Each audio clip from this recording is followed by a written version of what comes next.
For helium, you will get this kind of a curve. Now, for rest of the gases, there is one gas that is N2. It will show this kind of a curve between hydrogen and helium. Okay, then you have CH4. CH4 will show this kind of a curve, and then you have CO2. For CO2, the curve is like this. Okay, and pressure is at the range of 100. Here it is 80, 200. In the exam, they will give you the curves and then they will ask you the questions. 400, okay, then 500, 600, and so on. This is how they will keep on increasing. Is it clear?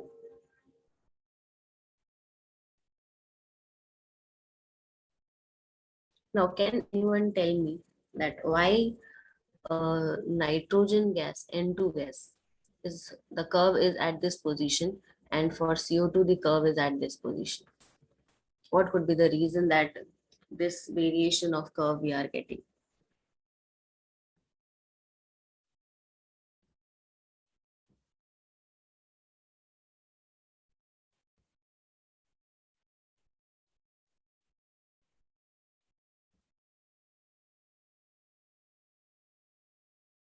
What could be the reason?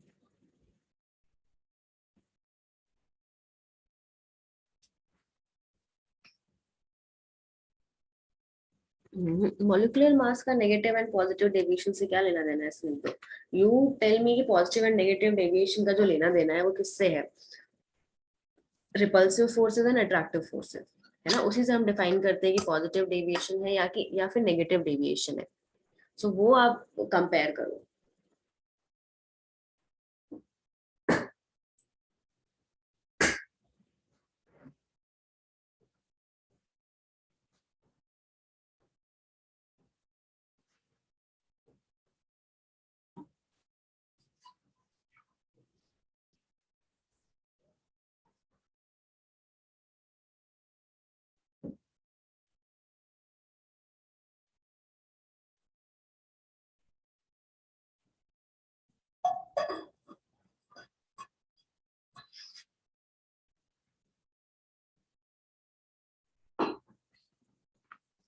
What could be the reason?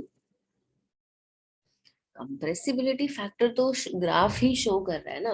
मैं बोल रही हूँ कि graph ऐसा क्यों है, CO2 और N2 के बीच में ऐसा डिफरेंस क्यों आ रहा है? क्यों CO2 के केस में डिप ज्यादा है? डिप ज्यादा मतलब this is your negative deviation and this is your positive deviation.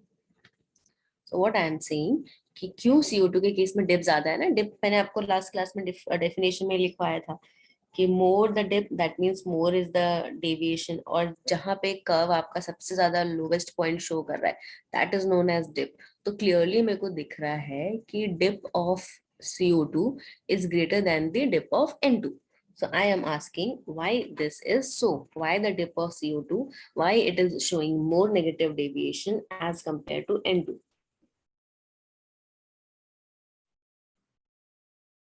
अच्छा, मुझे ये बताओ, CO2 और N2 में से which is more polar in nature? Out of CO2 and N2, which is more polar in nature?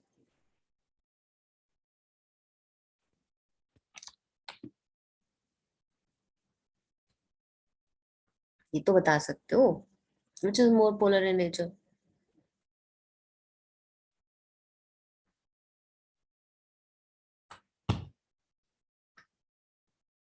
Yes, CO2, of course. N2 is like this. Both are same molecule, same element. So there will be not much electronegativity difference between these two. And then you have CO2 molecule. CO2 means oxygen is more electronegative, carbon is more electropositive. So this has the positive and negative charges present in it. So it is more polar in nature. And this is a non-polar. You should always know that it is also inert. It is an inert gas because all your chips packets have these nitrogen gas present in it, so that they don't, anything else doesn't react with your food material. Okay, so that means CO2 is polar in nature. अभी CO2 polar है, that means उनके बीच में attractive forces ज्यादा होंगे या repulsive forces ज्यादा होंगे?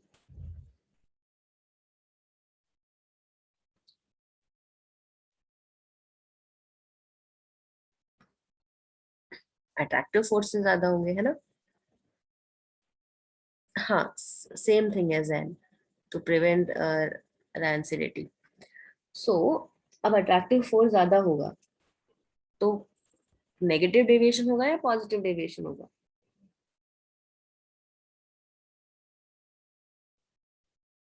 Negative deviation. That is why CO2 is showing more negative deviation as compared to N2, because N2 आपका एक inert molecule है. Okay, और उनके बीच का attractive force इतना ज्यादा नहीं है. So you can write down for CO2 and N2. आप थोड़ा सा predict भी कर सकते हो ग्राफ को, कि ग्राफ कैसा जाएगा depending upon the polarity of the molecule. Okay, so CO2 is a molecule with high polarity.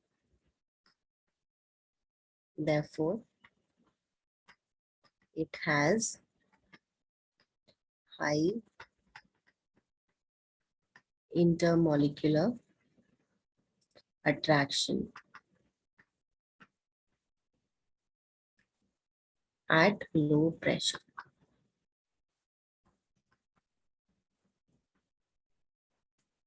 And you can see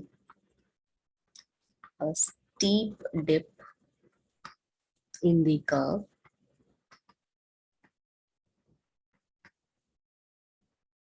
at low pressure. On the other hand,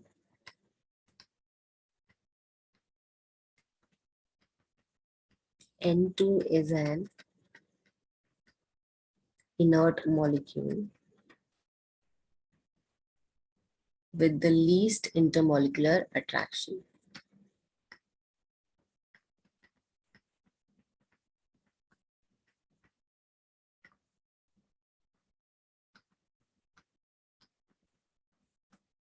And therefore, it has a steep increase in Z right from low pressure. Write down this.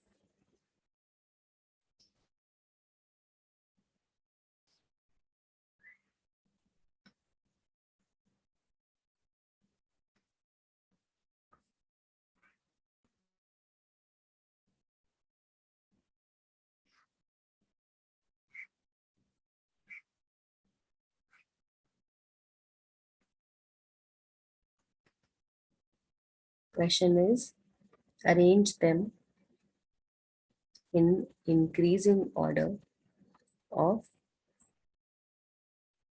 attractive forces.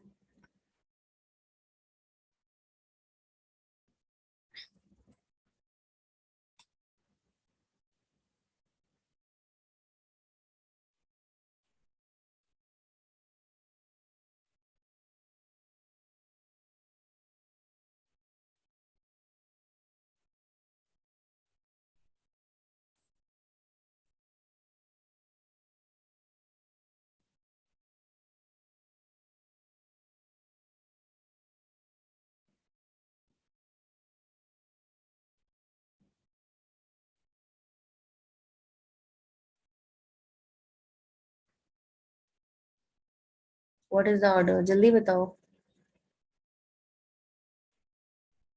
Reshma आपका answer correct है.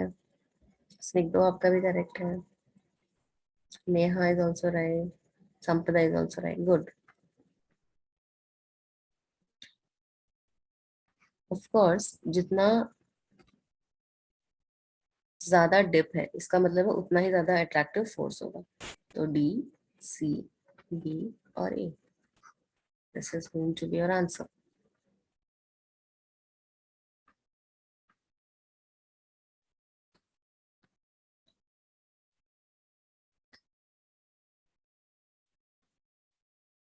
तो case 1 हमने पढ़ा Z और pressure के बीच में. Now will talk about Z versus temperature. इसमें ज्यादा कुछ ध्यान नहीं रखना है, बस एक चीज याद रखनी है. On increasing the temperature, gas approaches to ideal behavior.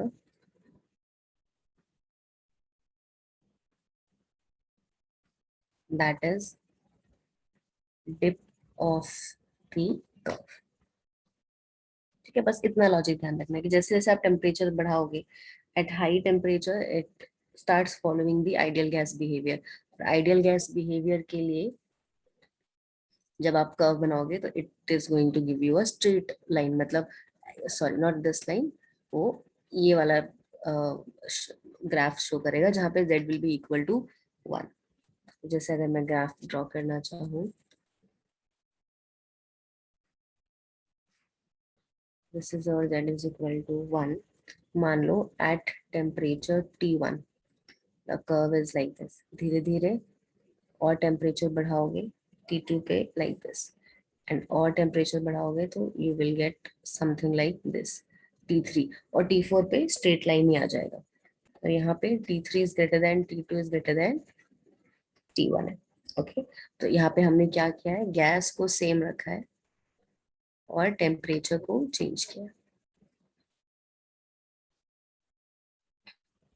Okay,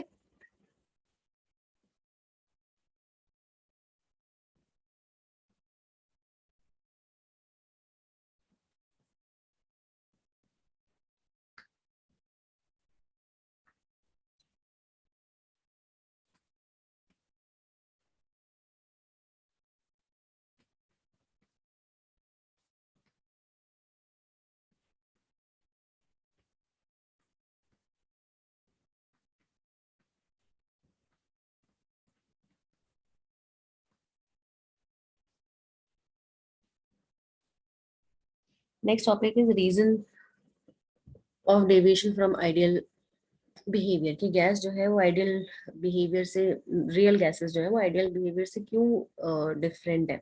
okay, so first reason is ideal gas molecules are point masses, but real gas molecules are rigid spherical particles which have significant mass. Okay, तो हमने ideal gas behaviour के लिए ये assume किया था कि जो gas के मॉलिक्यूल्स हैं they are very point charges. ठीक है, उनका खुद का कुछ भी मास नहीं है. बट जो रियल गैसेस हैं they do have some mass present in it. ठीक है, तो वहीं पे आइडियल बिहेवियर जो है वो शो नहीं होगा. ठीक है, पॉइंट मास की बात करें तो जैसे इतना छोटा सा पॉइंट है, this is your point mass. और रिजिड की हम बात करें तो थोड़ा अच्छा खासा हमको साइज उसका दिखाई देगा. This is rigid mass. Okay, अब जैसे मान लो आई हैव दिस सिलेंडर और यहाँ पे हमारे पास एक पिस्टन है. Okay, and this is the volume of the gas. अब अगर मैं ऊपर से कुछ ना कुछ प्रेशर लग रहा है पिस्टन पे, ये पिस्टन के प्रेशर को अगर मैं इंक्रीज करूंगी, सो इफ पी एक्सटर्नल जो भी बाहर से प्रेशर लग रहा है इज इंक्रीज्ड वेरी मच, बहुत ही ज्यादा अगर हमने उसको इंक्रीज कर दिया है, तो pressure is inversely proportional to volume होता है. तो इसका मतलब है कि अगर मैं प्रेशर बहुत ही बढ़ा दूं तो then volume should tend to zero. क्या कभी वॉल्यूम गैस का जीरो हो सकता है? Is this possible?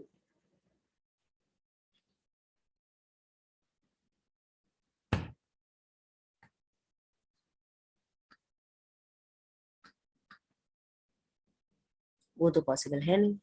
तो इसका मतलब है कि अगर वॉल्यूम जीरो नहीं हो पा रहा है तो पॉइंट तो है, पॉइंट मास तो है ही नहीं, क्योंकि पॉइंट मास तो ऑलमोस्ट नेग्लिजिबल टू जीरो हो जाता।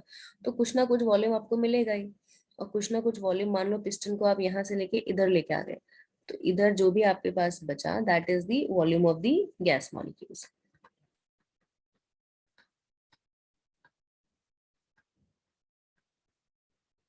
ओके, सो यहाँ पे आगे लिख सकते हो विच इज नॉट पॉसिबल। तो आइडियल गैस के बिहेवियर के हिसाब से अगर आप बहुत ही ज्यादा प्रेशर इंक्रीज कर दे रहे हो तो volume should almost tend to zero, but reality में कभी भी किसी भी गैस का वॉल्यूम जीरो नहीं होता है। So we can not use ideal gas equation in this particular condition. Second case का अगर हम यहाँ पे बात करें, दैट इज, हमने आइडियल गैस के लिए ये बात बोली थी कि ideal gas molecule do not show any kind of attractive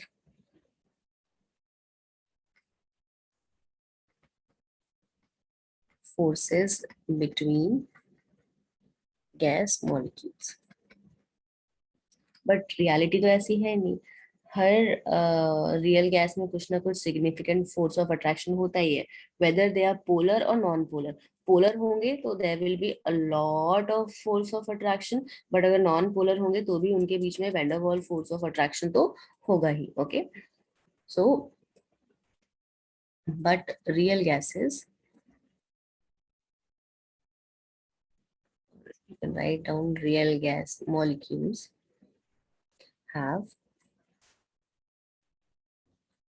significant force of attraction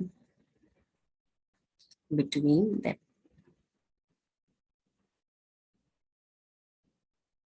Is it clear? So these are the main reasons जो कि gases जो है वो ideal behavior show नहीं करते हैं in reality। Next will be your real gas equation।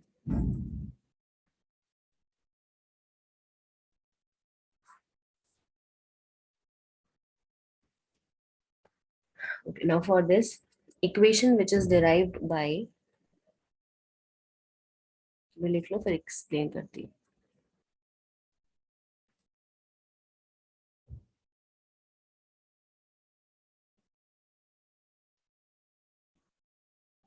Considering volume occupied by gas molecules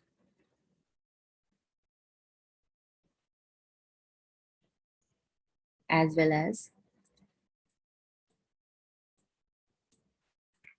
force of attraction between gas molecules is known as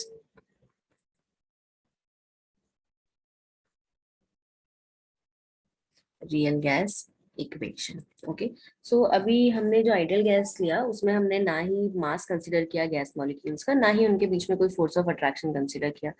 तो अभी now what we have to do is we have to consider both these cases, और इन दोनों cases को consider करके जो भी हमने इक्वेशन डिराइव करी है that is known as real gas equation. ठीक है, बहुत सारे साइंटिस्ट जैसे आप वेंडर वॉल्स ले लो, डाइट्रिसी ले लो, बेर्थलॉट ले लो, उन्होंने रियल गैसेस पे वर्क किया, और जो पहला वर्क रियल गैसेस पे किया था वो थे वैंडर वॉल्स। ओके, तो हम सिर्फ वैंडर वॉल इक्वेशन के बारे में ही पढ़ेंगे। ओके, बाकी भी इक्वेशंस होते हैं but that is just not required for our syllabus. So here van der Waals gas equation.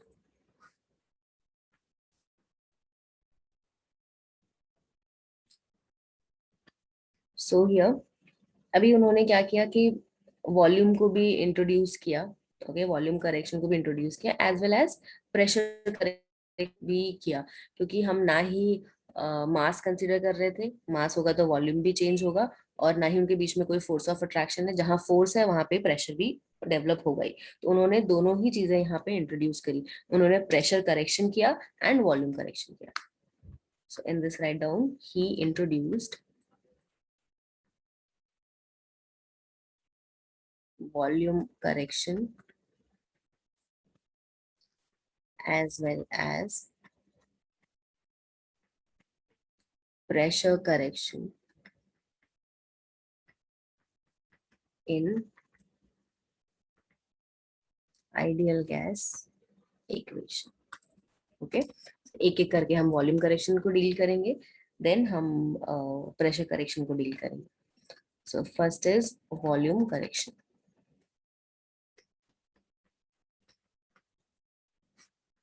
Okay,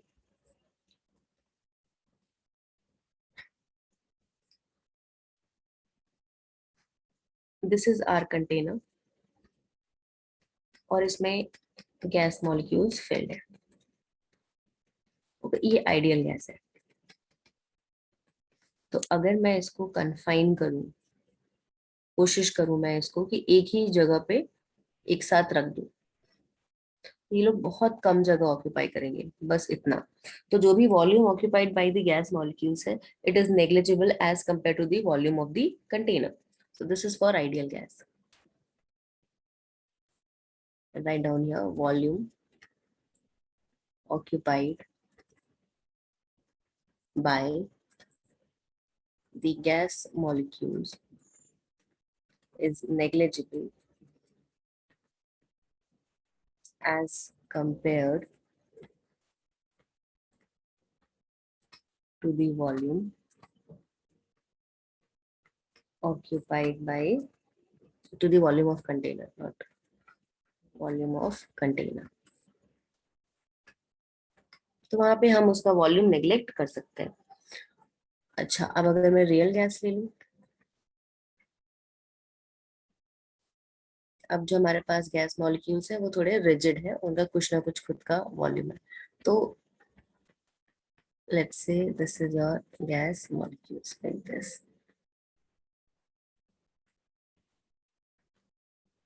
like this. अब मैं अगर इसको कन्फाइन करना चाहूँ इन गैस मॉलिक्यूल्स को at one corner, so they will occupy a significant amount of volume. Now मैं volume neglect नहीं कर सकती. Okay, so here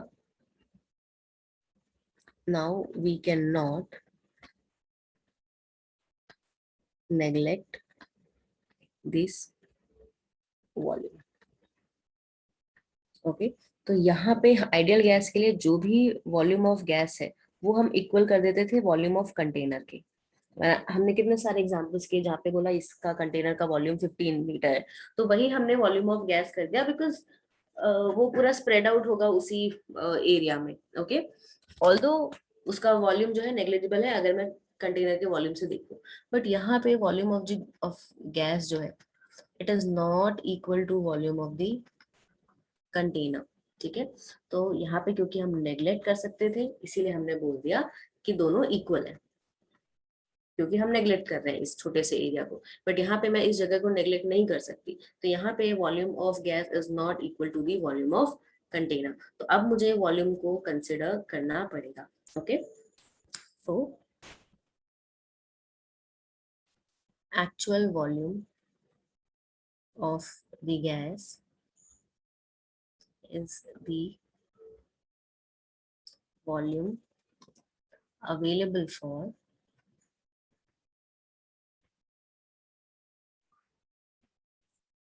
free movement.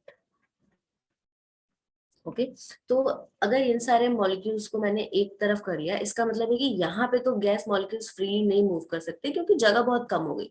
But ये पूरा एरिया अभी भी है जहाँ पे गैस मॉलिक्यूल्स फ्रीली मूव कर सकते हैं. तो those places where gas molecules can freely move, वही एक्चुअल वॉल्यूम है किसका, गैस का. तो अगर मैं वॉल्यूम ऑफ गैस एक्चुअल लिखना चाहूँ, it will be equal to volume of जितना भी कंटेनर का है minus volume of the molecules.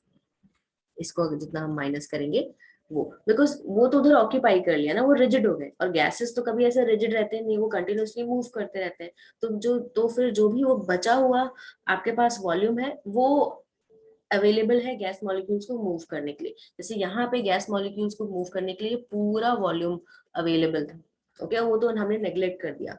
अब इस केस में यहाँ पे ये इसको मैं नेग्लेक्ट नहीं कर सकती, पर अवेलेबल सिर्फ इतना ही है मूवमेंट के लिए, तो इसीलिए actual volume of gas will be equal to जो भी वॉल्यूम ऑफ कंटेनर है minus volume of the gas molecules, ठीक है।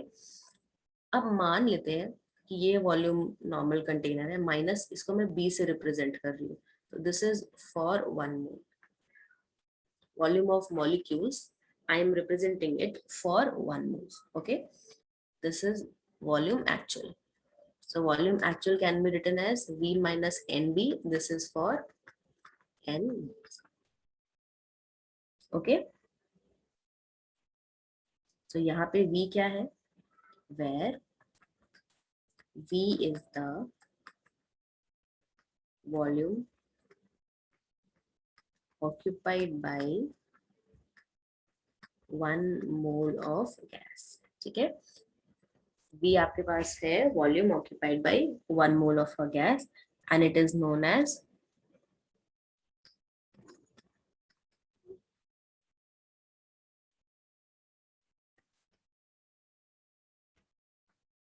sorry, not V, B. I'm so sorry.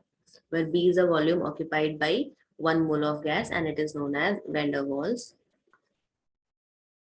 constant for volume. ठीक है, वो van der Waals constant है for volume के लिए, मतलब जो भी हमने करेक्शन किया है वॉल्यूम का, okay, that correction is your this b, okay. और एन नंबर ऑफ मोल्स के लिए अगर हम बात करें तो वो एन बी हो जाएगा, ओके। इसको हम this b is also called as excluded volume, है ना, आपने एक्सक्लूड कर रखा है ना, गैस मॉलिक्यूल्स तो इतनी जगह पे ही है, बाकी तो बचा हुआ एक्सक्लूडेड है, तो उसको हम एक्सक्लूडेड वॉल्यूम भी बोलते हैं या फिर को वॉल्यूम भी बोल देते हैं। And it take account the size of gas molecules, gas molecules के साइज को वो का अकाउंटेबिलिटी उसकी गैस मॉलिक्यूल्स के साइज की है। अभी अगर आपसे कोई पूछे what is the significance of the value b, तो क्या आंसर होगा आपके पास, क्या सिग्निफिकेंस है उसका?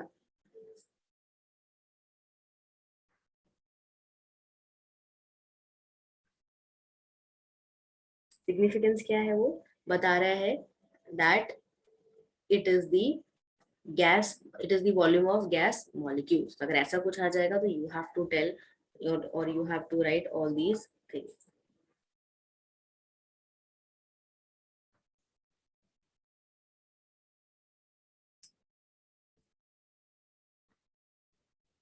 ओके, सो अगर आपसे पूछूं मैं अभी यूनिट ऑफ बी क्या होगा,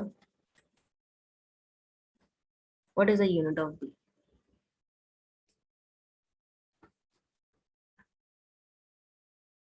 yes, good Sampada, it's litre only, या मीटर क्यूब और लीटर, बिकॉज वॉल्यूम से मैं वॉल्यूम को ही माइनस कर सकती हूँ, वॉल्यूम से मैं किसी और चीज को माइनस नहीं कर सकती, तो unit of volume is litre, और क्योंकि 1 मोल की बात हो रही है तो हम बोल रहे हैं पर मोल, इट इज लीटर पर मोल, ओके। हो सकता है डिफरेंट डिफरेंट गैसेस के बी का वैल्यू आपको कंपेयर करने को आ जाए, so comparison of B for different gases. Now, since B takes into account of size of molecules, hence larger the size of molecule, higher will be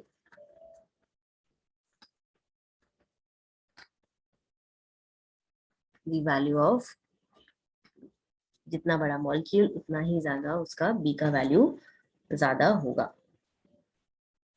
okay, for example आपको बताना है order of value of b.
Done guys?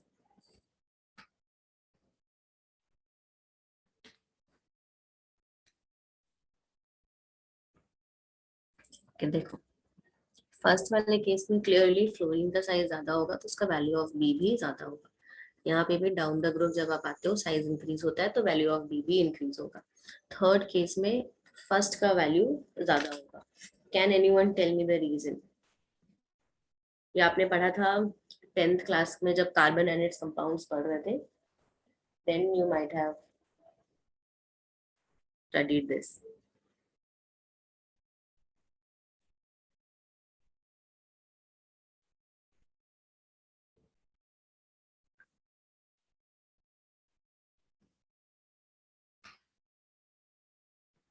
हाँ branching तो है ही, but what is the reason for here? Branching का reason क्या है यहाँ पे?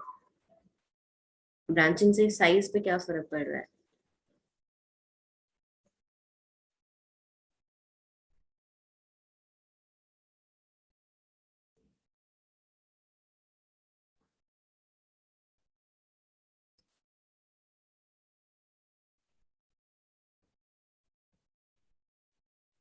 ओके चलो, कोई किसी भी ऑर्गेनिक कंपाउंड में अगर ब्रांचिंग बढ़ती है, ओके, तो उसका साइज क्या होता है? कम होता है। When branching increases in an organic compound, size decreases। ठीक है, दोनों के पास ये चार चार कार्बन है, बट सेकंड वाले केस में वो ब्रांच्ड फॉर्म में है, तो जितना ज्यादा ब्रांच्ड होगा उतना ज्यादा स्फेरिकल टाइप का हो जाएगा, मतलब और साइज छोटा हो जाएगा, तो उसका बी का वैल्यू क्या हो जाएगा? कम हो जाएगा।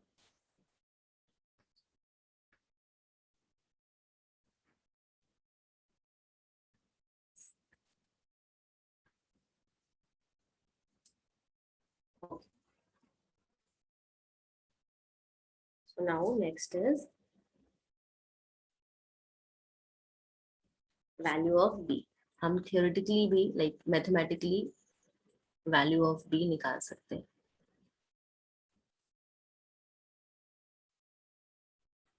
अभी अगर हम बी की बात करें तो बी का सिग्निफिकेंस क्या है? अभी बोला आपने, हमने बोला कि वो साइज को रिप्रेजेंट करता है। और इससे पहले जो हमने एक छोटा सा डेरिवेशन करके देखा, उसमें हमने देखा कि वो B is nothing but your excluded volume. Okay, कितना वॉल्यूम आप एक्सक्लूड कर रहे हो।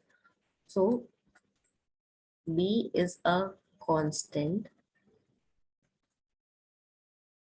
and its numerical value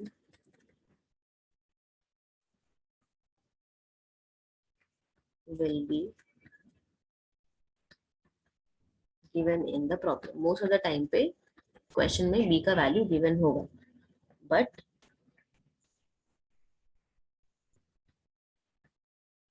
with the help of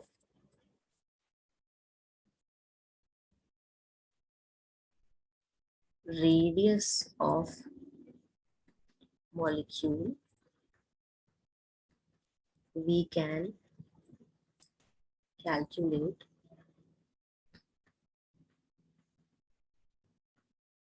the value of b. ठीक है, so b is nothing but your excluded volume.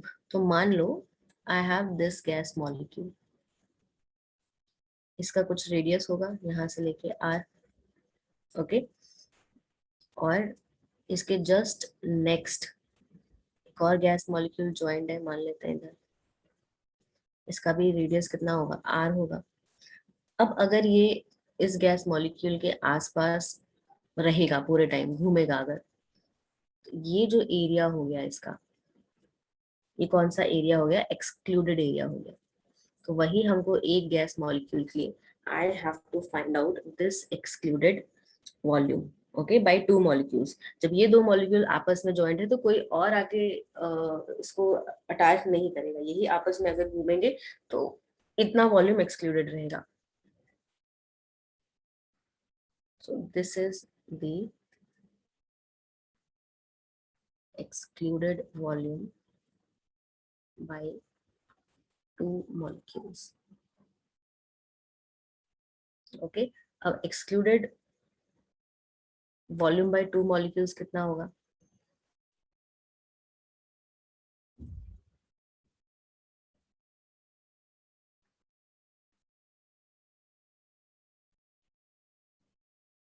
अगर दो मॉलिक्यूल्स के अगर हम एक्सक्लूडेड वॉल्यूम की बात करें तो ये पूरा एक्सक्लूडेड वॉल्यूम है, इसके लिए रेडियस किसके इक्वल हो जाएगा, 2r. सो वॉल्यूम कितना होता है, 4/3 पाई आर क्यूब. आर की जगह लग जाएगा 2r, you will have 2r cube. तो ये टू मॉलिक्यूल्स का एक्सक्लूडेड वॉल्यूम है. अगर मुझे वन मॉलिक्यूल के लिए निकालना है तो कितना हो जाएगा, excluded volume by one molecule. तो वन मॉलिक्यूल के लिए मुझे हाफ से मल्टीप्लाई कर देना पड़ेगा, हाफ हो जाएगा इसका बाई 2r क्यूब. इसको ओपन करूं, हो जाएगा 1/2 into 4/3 by 8r cube. Okay, ये हो गया 2 4 जा 8. So I have 4 into 4/3 pi r cube. ये वन मॉलिक्यूल के लिए हो गया. So excluded volume by 1 mole. 1 mole के लिए कितना हो जाएगा, 1 मोल में Na नंबर ऑफ मॉलिक्यूल्स होते हैं, तो ये जाएगा 4 into 4/3 pi r cube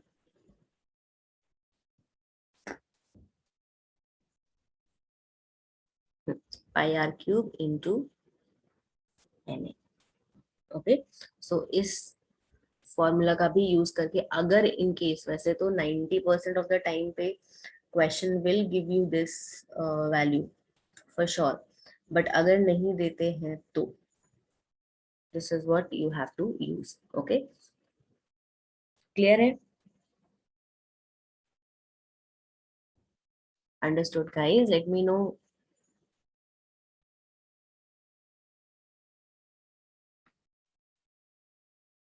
okay, लिखो जल्दी से.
Okay, fine. So this was all about your volume correction. Okay.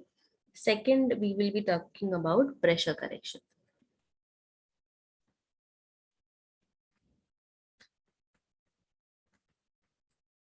हमने वॉल्यूम में करेक्शन कर दिया है. अब we will be talking about कि प्रेशर में किस तरीके से, क्योंकि फोर्स ऑफ अट्रैक्शन भी प्रेजेंट है इन रियल गैसेस, तो हमको वो भी करेक्शन को ध्यान में रखना होगा.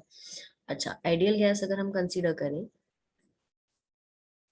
ये एक गैस मॉलिक्यूल है, ये एक गैस मॉलिक्यूल है, इनके बीच में there is no force of attraction. किसी भी टाइप का फोर्स ऑफ अट्रैक्शन इसमें नहीं है. तो मान लो ये आपके पास सरफेस है कंटेनर का, तो जब ये कोलाइड कर रहा है on the surface of the container, तो कोई भी उसके ऊपर एक्स्ट्रा फोर्स नहीं लग रहा है. ओके, जो भी उसका प्रेशर है वो खुद का ही प्रेशर है. अब ये गैस मॉलिक्यूल अगर यहाँ से इस पे कोलाइड किया तो it is complete it's pressure. Okay, write down when it is colliding, no one is pulling it. क्योंकि गैस मॉलिक्यूल्स में आपस में कोई फोर्स ऑफ अट्रैक्शन है ही नहीं, तो कोई उसको पुल करने के लिए, पुश करने के लिए अवेलेबल ही नहीं है. Okay, so it is full pressure.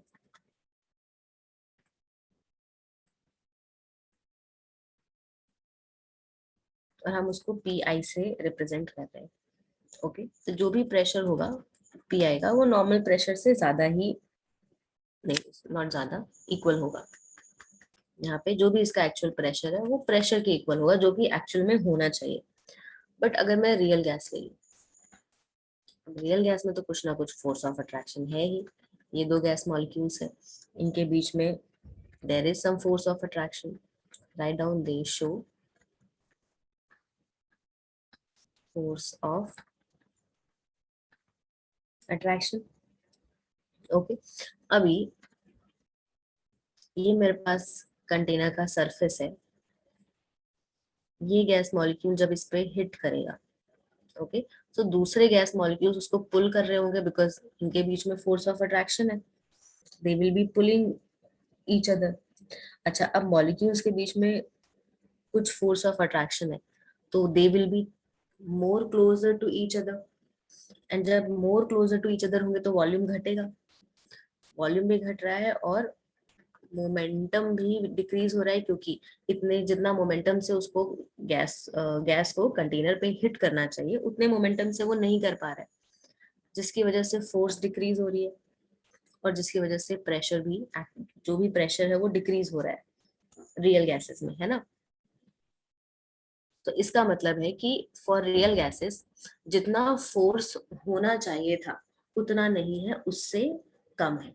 तो इसका जो भी पीआई होगा, इसका जो भी प्रेशर है, that will be greater than the actual pressure.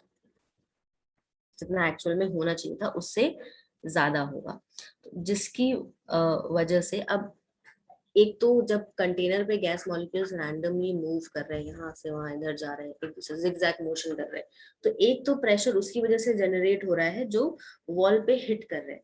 दूसरा प्रेशर उसकी वजह से भी जनरेट हो रहा है जो आपस में उनके बीच में फोर्स ऑफ अट्रैक्शन, जहां फोर्स है वहां प्रेशर होगा ही, because pressure is equal to force upon area होता है. Okay, so due to force of attraction,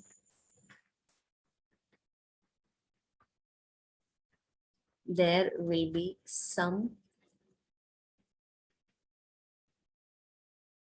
internal pressure where there is force. जहां जहां पे फोर्स है वहां पे कुछ ना कुछ एक इंटरनल प्रेशर होगा. Okay, and this internal pressure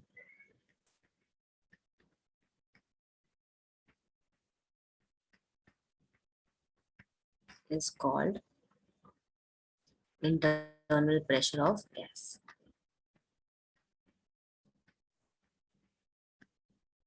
ये गैस की खुद की इंटरनल प्रेशर है.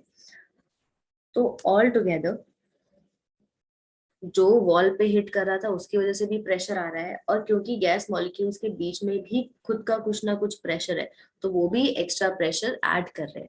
तो इसीलिए जो हम पीआई लिखते हैं इसके लिए, जो भी ओरिजिनल प्रेशर होगा plus beta. Okay, beta is internal pressure of gas.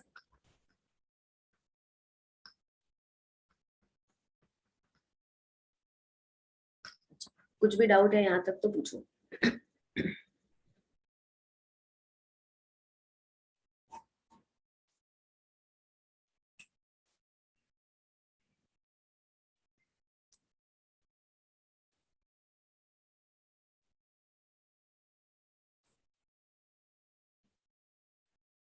कोई कंफ्यूजन, कोई डाउट? रियल गैस का सब पता क्या हो रहा है कि जो भी प्रेशर है, ये वाला जो प्रेशर, वो जब गैस मॉलिक्यूल्स कंटेनर पे हिट करेंगे तो कुछ ना कुछ फोर्स से हिट करेंगे, जिसकी वजह से प्रेशर डेवलप होगा।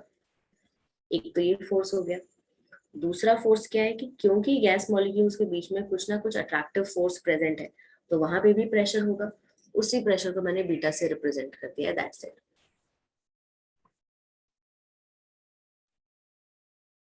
ठीक है,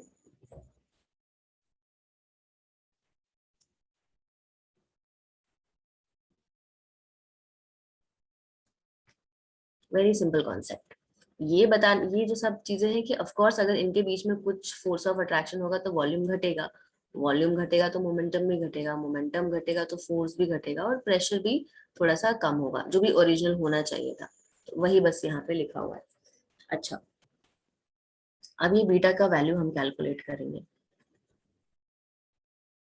next is calculation of beta. So I have this wall of container.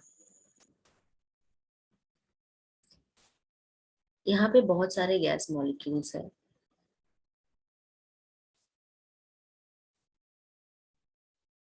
सब सेम है, बट मैं इसको ए रिप्रेजेंट कर रही हूँ और इन सबको बी से रिप्रेजेंट कर रही हूँ। उसका रीजन क्या है कि बी जो है वो कोलाइड होने वाला है कंटेनर से, और सॉरी ए, ए जो है वो कंटेनर के पास में है, तो ये कोलाइड होने वाला है। बट बी कंटेनर से थोड़ा दूर है, तो वो अभी इतना कोलाइड होने के उसमें नहीं है। तो किसी ना किसी मोमेंट ऑफ टाइम पे या किसी ना किसी पॉइंट ऑफ टाइम पे सारे के सारे गैस मॉलिक्यूल्स ए की तरह बिहेव करेंगे जब वो कंटेनर को कोलाइड कर रहे होंगे, और सारे के सारे गैस मॉलिक्यूल्स बी की तरह भी बिहेव कर रहे होंगे जब वो कोलाइड नहीं कर रहे होंगे। ये चीज क्लियर है?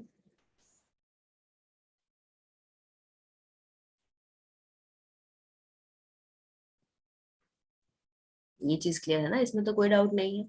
तो मैं यही बोल रही हूँ कि जो कंटेनर के पास में है कोलॉइड करने के लिए, मैं उनको ए टाइप ऑफ, सेम ही गैस है, गैस डिफरेंट नहीं है, गैस आर सेम, बट जो कोलाइड कर रहे हैं मैं उनको ए से रिप्रेजेंट कर रही हूँ, और जो कोलाइड नहीं कर रहे हैं उसको मैं बी से रिप्रेजेंट कर रही हूँ।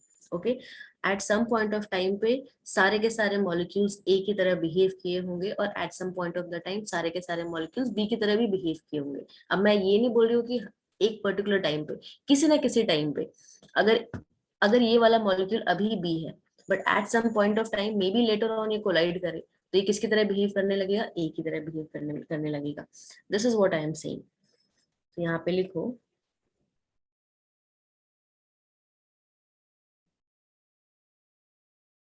All the molecules present in container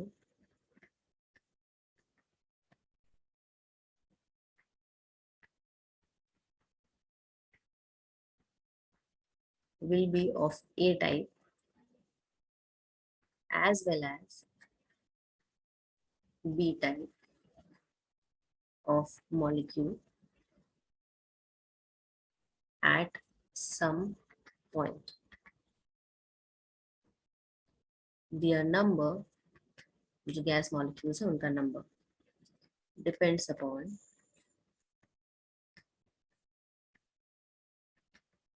density of gas. Gas की डेंसिटी कितना है, मतलब कितने ज्यादा मॉलिक्यूल्स है गैस के, उस पर डिपेंड करेगा कि कितने नंबर ऑफ मॉलिक्यूल्स हैं जो ए टाइप की तरह बिहेव कर रहे हैं, कितने number of molecules b type की तरह बिहेव कर रहे हैं। That is n by v। ये क्या है? Number of molecules per unit volume. Okay, so this is number of molecules per unit volume. Okay, अगर मुझे लिखना है नंबर ऑफ, ये तो हो गए नंबर के टर्म्स में, अगर मैं मोल्स के टर्म्स में लिखना चाहूंगी तो ये स्मॉल n बाई वी हो जाएगा. So number of A type mole कितने होंगे, n बाई वी, मोल्स के रेस्पेक्ट में अगर हम बात करें. Number of B type mole, B type कितने मोल्स में होंगे, वो भी n बाई वी होंगे, क्योंकि कभी ना किसी पॉइंट पे ए बी की तरह बिहेव कर रहा होगा, बी ए की तरह बिहेव कर रहा होगा, तो ये डबल हो जाएगा. इसका मतलब है कि beta is directly proportional to n by v into n by v, that is n square by v square. Directly proportional है ये. ओके, प्रोपोर्शनैलिटी कांस्टेंट अगर मुझे हटाना है, मतलब प्रोपोर्शनैलिटी हटाना है, तो मैं कांस्टेंट का वैल्यू यूज करूंगी. That constant is your a. Okay, and this is your the value of beta, that is pressure correction. Okay, ये आईआईटी में पूछा गया है कि for n moles of gas के लिए बीटा का वैल्यू कितना होगा. So you have to give your answer in this.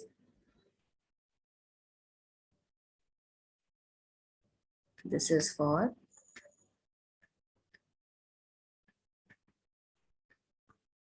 n moles of gas, और अगर मुझे 1 मोल के लिए करना है, it is a by v square.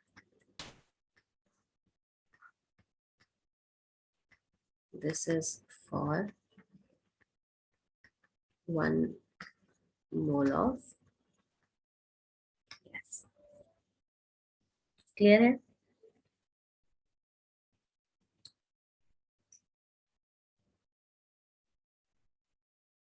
Is it clear guys?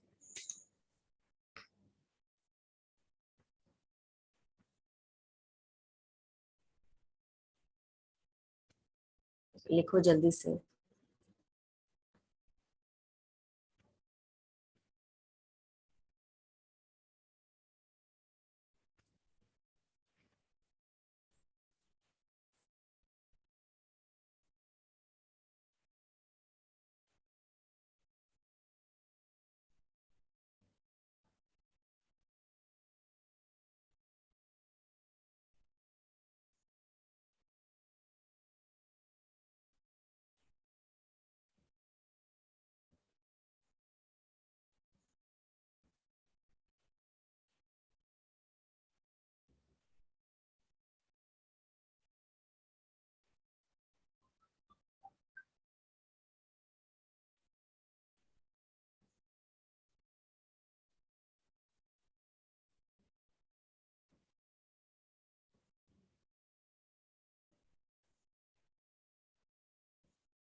Done writing?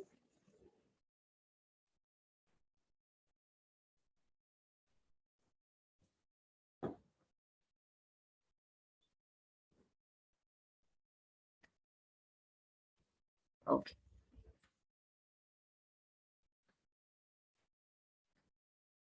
अब अगर मैं आपसे पूछूं यूनिट ऑफ ए क्या है,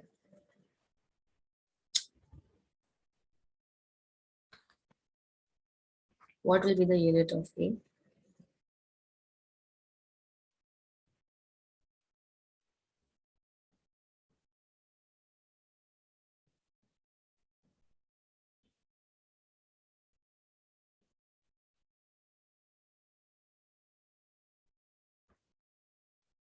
जल्दी बताओ क्या होगा.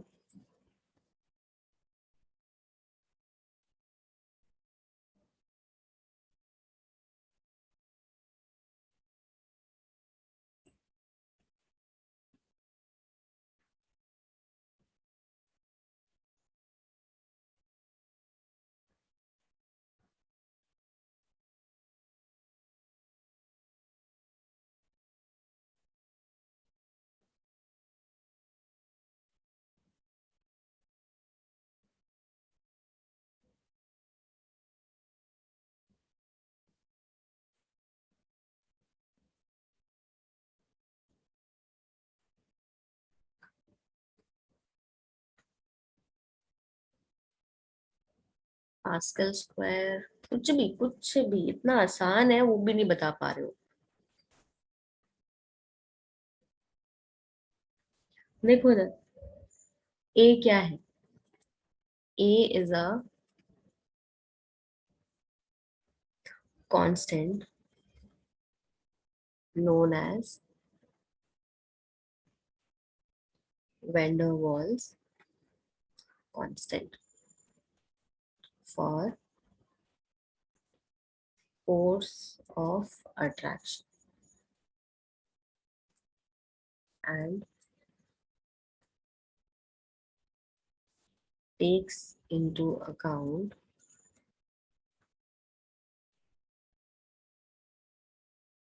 molecular attraction। ठीक है, तो जो भी यूनिट ऑफ बीटा होने वाला है that will be equal to unit of an square by v square simply equal to। तो मुझे a का वैल्यू निकालना है, तो a क्या हो जाएगा? Beta v square by n square। what is beta? beta is nothing but your force, है ना? बीटा क्या है? Sorry, it is nothing but pressure. आप प्रेशर ही तो फाइंड आउट कर रहे हो, फोर्स ऑफ अट्रैक्शन प्रेशर। तो बीटा के लिए एटीएम हो गया, वॉल्यूम के लिए लीटर स्क्वायर, और डिनोमिनेटर में एन स्क्वायर है तो क्या हो गया? Mole square. और इसको कैसे लिख सकते हो? एटीएम लीटर स्क्वायर पर मोल स्क्वायर। कितना मुश्किल था ये, कितना डिफिकल्ट था।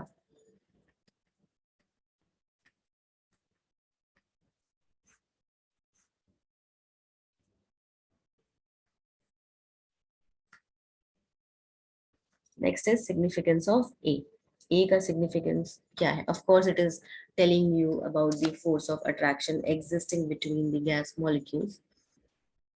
Write down here, higher is the value of A,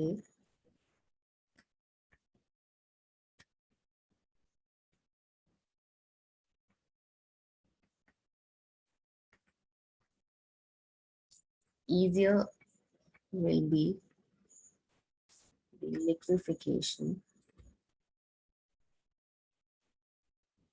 of gas।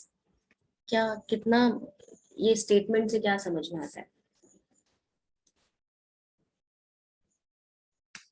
What do you understand by this statement?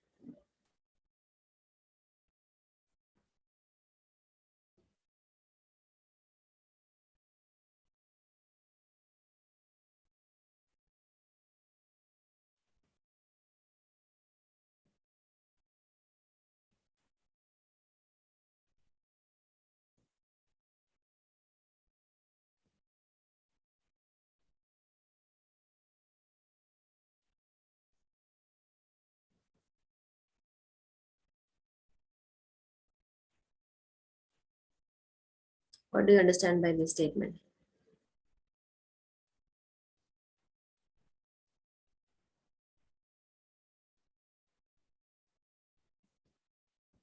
देखो, A का सिग्निफिकेंस क्या है? Sampada and Ankit, like somewhere you people are right, but exactly correct me, but हाँ, I can understand that you are getting the idea and gist of the question. So what this is saying is कि A का significance है कि whatever is the force of attraction between the gas molecules, जितना जो भी आपके पास gas molecules के बीच में फोर्स ऑफ अट्रैक्शन है वही ए रिप्रेजेंट कर रहा है एक्चुअली। ओके, अब अगर ए का वैल्यू ज्यादा होगा, मतलब गैस मॉलिक्यूल्स के बीच में फोर्स ऑफ अट्रैक्शन ज्यादा है अगर, तो बाहर से मुझे उस गैस को लिक्विफाई करने के लिए प्रेशर ज्यादा लगाना पड़ेगा या कम लगाना पड़ेगा? ये बताओ।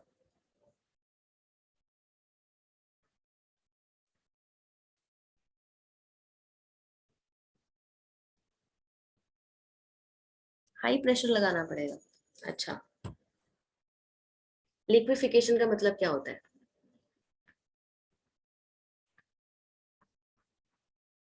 गैस मॉलिक्यूल से हम किस में जा रहे हैं? लिक्विड में जा रहे हैं। This is what liquefaction means. Simple conversion है। गैस मॉलिक्यूल्स में फोर्स ऑफ अट्रैक्शन लेस होता है। Of course force of attraction gas molecules में लेस होता है as compare to the liquid one. यहाँ पे फोर्स ऑफ अट्रैक्शन ज्यादा है, तभी तो वो पास में है ना। लिक्विड ही वो इसलिए क्योंकि उनके बीच में फोर्स ऑफ अट्रैक्शन ज्यादा है, और सॉलिड्स में तो हाईएस्ट होता है फोर्स ऑफ अट्रैक्शन। एकदम स्टार्टिंग ऑफ द चैप्टर में हमने जब ये चैप्टर स्टार्ट किया था तब हम इस बारे में पढ़ रहे थे। तो लिक्विड में फोर्स ऑफ अट्रैक्शन ज्यादा होता है तभी। अब अगर मुझे गैस से लिक्विड में जाना है तो ऑफ कोर्स मैं क्या करूंगी, हाई प्रेशर अप्लाई करूंगी ताकि गैस मॉलिक्यूल्स एक दूसरे के और पास में आए। जितना पास में आएंगे उतना ज्यादा लिक्विफाई होगा गैस। यस और नो?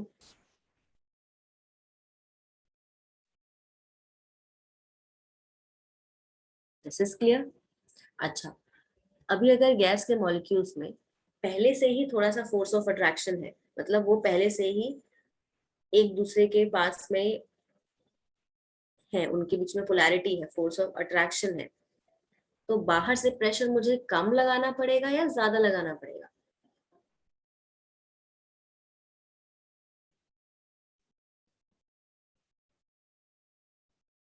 यस, बाहर से हमको क्या लगाना पड़ेगा, प्रेशर कम। अगर मेरे पास गैस मॉलिक्यूल्स पोलर नहीं है, मतलब उनके बीच में फोर्स ऑफ अट्रैक्शन कम है, तो मुझे बाहर से ज्यादा प्रेशर लगाना पड़ेगा। बट अगर पहले से ही उनके बीच में कुछ फोर्स ऑफ अट्रैक्शन है तो मुझे उनको बाहर से कम प्रेशर में भी काम चल जाएगा, क्योंकि वो ऑलरेडी फोर्स ऑफ अट्रैक्शन से अट्रैक्टेड है एक दूसरे से। बात समझ में आ रहा है?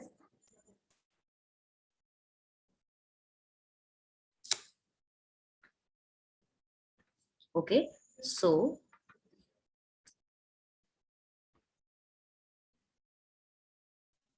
Pressure required to liquefy the gas is known as liquefaction pressure। है ना, बाहर से जो मुझे प्रेशर लगाना पड़ रहा है गैस को लिक्विफाई करने के लिए, that is known as liquefaction pressure. तो अगर ए का वैल्यू बढ़ेगा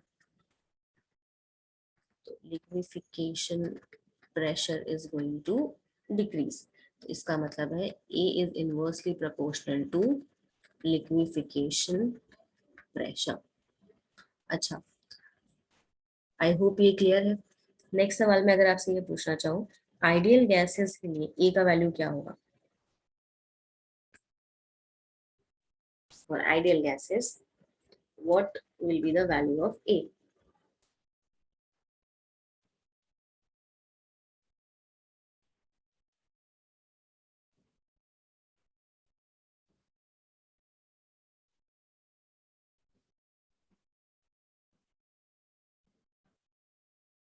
हाँ, संपदा कम होगा, बट कितना कम होगा?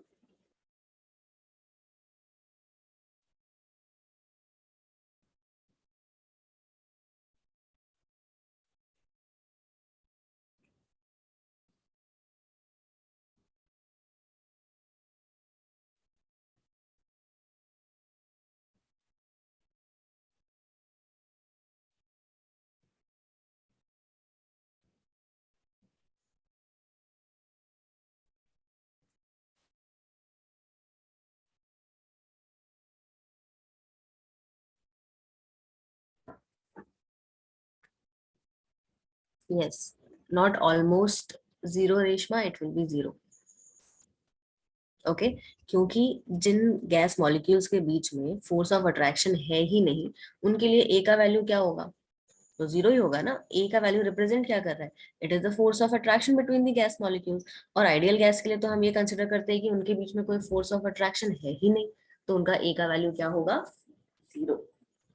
Okay, so for ideal gas value of A is equal to 0 because there is no force of attraction, so these cannot be liquefied। इसका मतलब है कि आप आइडियल गैस को कभी भी लिक्विफाई नहीं कर सकते हो। Ideal gas can not be liquefied because they do not have any kind of force of attraction. तो चाहे आप कितना भी बाहर से प्रेशर लगाओ वो लिक्विफाई नहीं होंगे। Is it clear?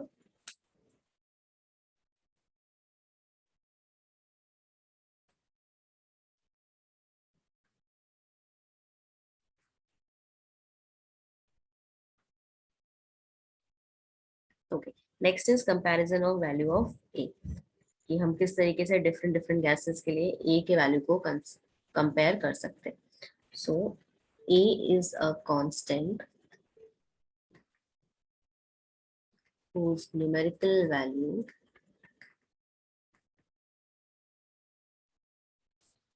will be given in problem. हमेशा एग्जाम में गिवन रहेगा.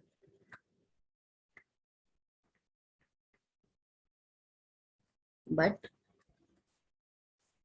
we can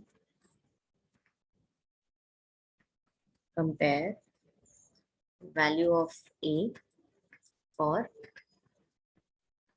different gases. So different different gases के लिए हम वैल्यू ऑफ ए कंपेयर कर सकते हैं. अच्छा, मैं ये जो लिखवा रही हूँ डिफरेंट केसेस, वो उसी हायरार्की में आपको चेक करना है, उसी हायरार्की में देखना है. ठीक है, जैसे पहला है, पहले पोलैरिटी आपको चेक करनी है. So value of A is higher for polar gases as compared to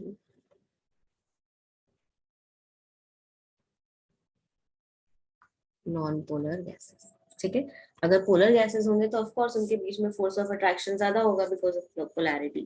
तो अगर फोर्स ऑफ अट्रैक्शन ज्यादा है तो ई का वैल्यू भी ज्यादा होगा. जैसे CO2 लिख हो गया आपके पास, SO2 हो गया, SO3 हो गया, इन सब का ए का वैल्यू ज्यादा होगा एज कंपेयर्ड टू, आप O2 ले लो, N2 ले लो, F2 ले लो, Cl2 ले लो, बिकॉज इन सब में पोलैरिटी की वजह से कोई भी फोर्स ऑफ अट्रैक्शन नहीं है, रेदर वैन डर वाल फोर्स की वजह से होगा. ओके, सेकंड, अगर पोलैरिटी से नहीं आंसर आ रहा है, okay, then go for the molar mass. So if same type of gas है, पोलैरिटी प्रेजेंट है, दोनों में ही प्रेजेंट है, then higher the molar mass of gas, more will be the value of E. Okay, अब molar mass ज्यादा होगा या फिर साइज भी देख सकते हो आप, है ना. मोलर मास ज्यादा है तो ऑफ कोर्स साइज भी ज्यादा ही होगा, तो आप एक और टर्म्स में भी इसको लिख सकते हो. और greater is the size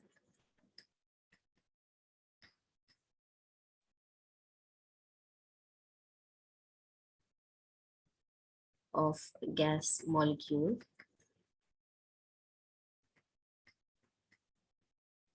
more will be the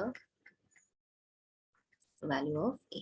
जितना ज्यादा साइज होगा उतना ही ज्यादा A का वैल्यू होगा. फॉर एग्जाम्पल, अगर मैं O2 और N2 में कंपेयर करना चाहूँ तो दोनों ही नॉन पोलर हैं. अब मैं कैसे देखूंगी? Check for the molar mass and size, O2 का ज्यादा होगा. थर्ड केस आप लिख सकते हो, if hydrogen bond is present, then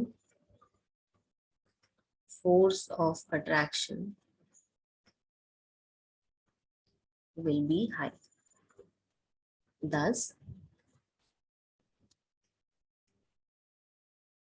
higher will be the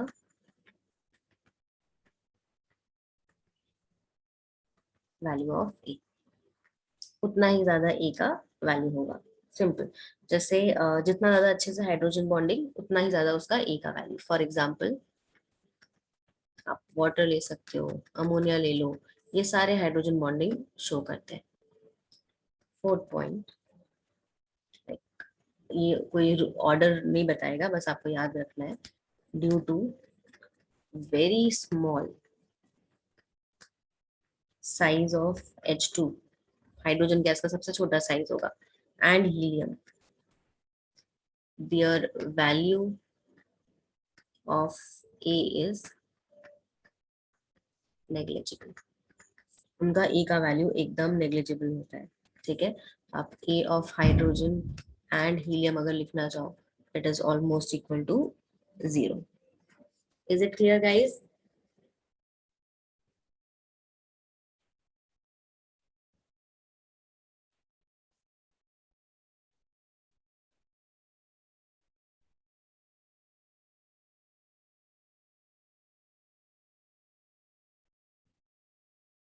Okay, fine. So आज का class I am ending here only.